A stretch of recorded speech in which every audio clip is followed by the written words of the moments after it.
Have you ever taken a moment, you grabbed your phone, you open your favorite social media app, and all of a sudden within 5 minutes, 5 minutes turns into 10, turns into 15, until all of a sudden you recognize that you're comparing yourself to others. You're feeling maybe a sense of FOMO that everybody else has this great life.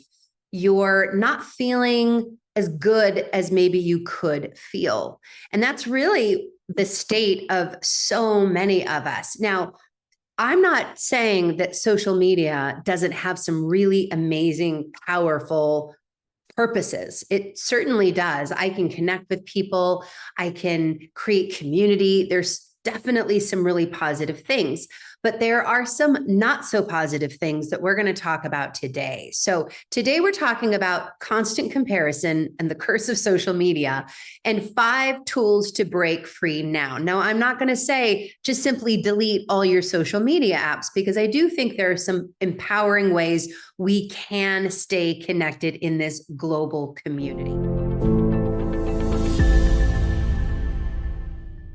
So if we're meeting for the first time, my name is Jennifer Joy Jimenez. I am the founder and director of the Health and Wellbeing Division of the Brave Thinking Institute. We believe that we are spiritual beings having a human experience. And my passion is the mind, body, spirit connection and helping you create and live a vibrantly healthy life that you love. Yes, in this modern world. Yes, with all the busyness that you have. Yes, with social media and all of the things that we navigate in this life. There are some very simple, time-tested, proven strategies and tools that can help you navigate this life in a much more vibrant, healthy way. So let's get started.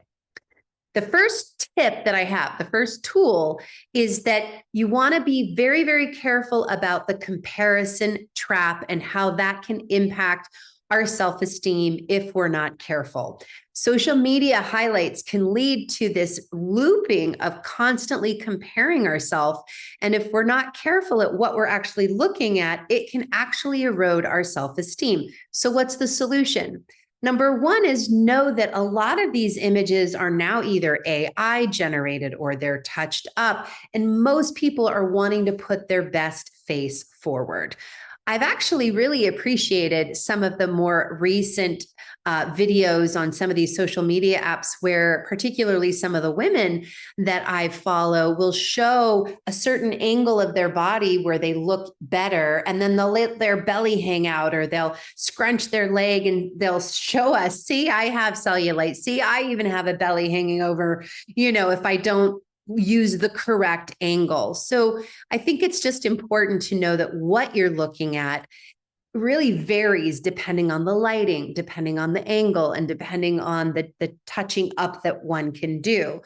And one of my number one messages to the world and to the beautiful souls that I have the absolute privilege of coaching as a transformational coach is that this beautiful body of ours is a temple. It is a vehicle through which we live and breathe and express and have our being. And if I could give you Superman eyes where you could have X-ray vision and see beyond the skin, beyond the adipose tissue and any fat that we have on our body, look past that, look within, so we could really truly see the dancing filaments of light, our beautiful heart that is pumping constantly day in and day out, our lungs expanding, the blood flowing through our veins, we would have a different level of gratitude. So look beyond surface appearance and really appreciate the beautiful body temple that you've been gifted.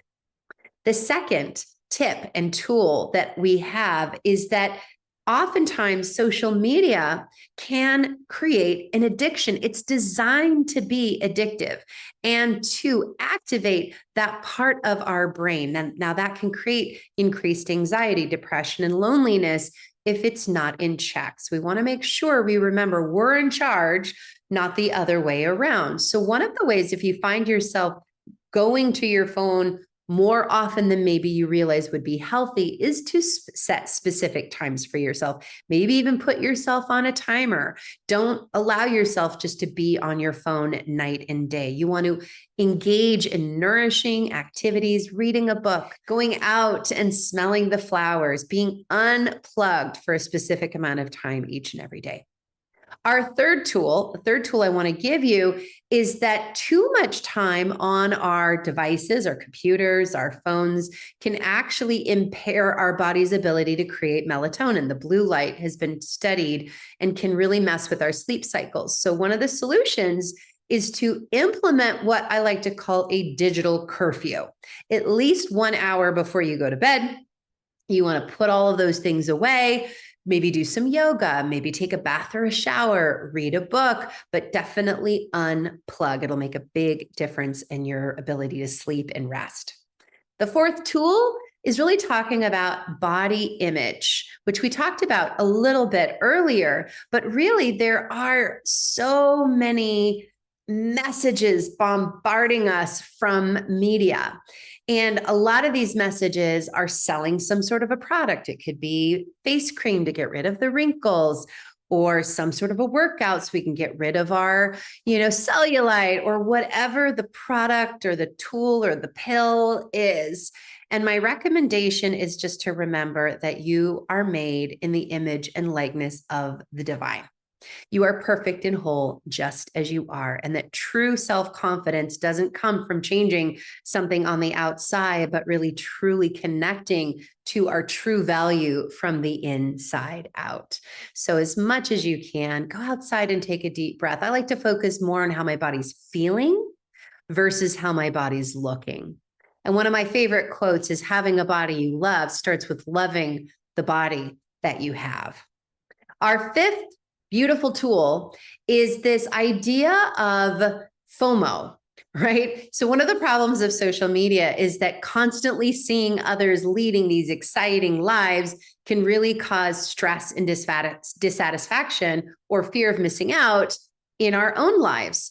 I often hear this, I'm super grateful that I live a very blessed life. I've put a lot of time and energy and personal development into creating and living a life that I love. It did not happen overnight, and it did not happen to me.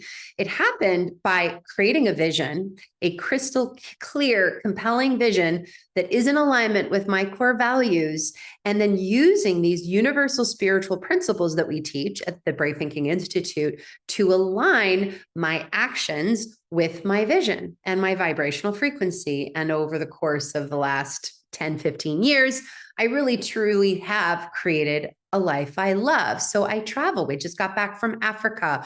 We went on safari. We partner with the Unstoppable Foundation, and we build sustainable villages and schools over there. It's absolutely incredible. It's been a lifelong dream. I continually travel and do these incredible things. And I find sometimes people will tell me, it seems like you're gone all the time. You're always doing these wonderful trips. And it can really be easy to think that I don't do dishes and make my bed and do my laundry and clean up after the dog and have a regular life, because oftentimes what I'm posting, of course, are beautiful pictures of my trips. So just know that everybody that you see has regular lives. We do normal, regular things like everyone else. And so rather than focus your time, really longing to live a different life, our encouragement is to begin dreaming. Really give yourself permission to ask yourself, what would I love? If I could go anywhere, if I could do anything, what if it were possible? What if money, time, age, none of that was an issue? And really, I had all the time required, all the money required. What would I create? And begin to craft a compelling vision that answers the longing and dissolves the discontents of your heart, so that you're the one out in the world posting these amazing adventures that you would love to have as well. So in summary, really, breaking free from our social media's harmful effects isn't about throwing away our phones. It's just simply about finding balance and us being the CEO of our experience versus being a victim to these social media programs and apps, of course. So be mindful, be intentional, create some of these tools, begin to implement more of these tools that I'm suggesting. I would say most importantly, give yourself permission to dream and to truly create a life that you love living. So if you would love to know more about that, you can just simply visit our website, it's bravethinkinginstitute.com, BRAVE, thinkinginstitute.com. We have 5 divisions of this institute. Again, I'm the founder and director of our health and well-being division. You can click on programs, retreats, all sorts of beautiful offerings. We have free resources there that can help you create a life that you love. So until next time, think bravely, act boldly, and live vibrantly. Talk to you soon.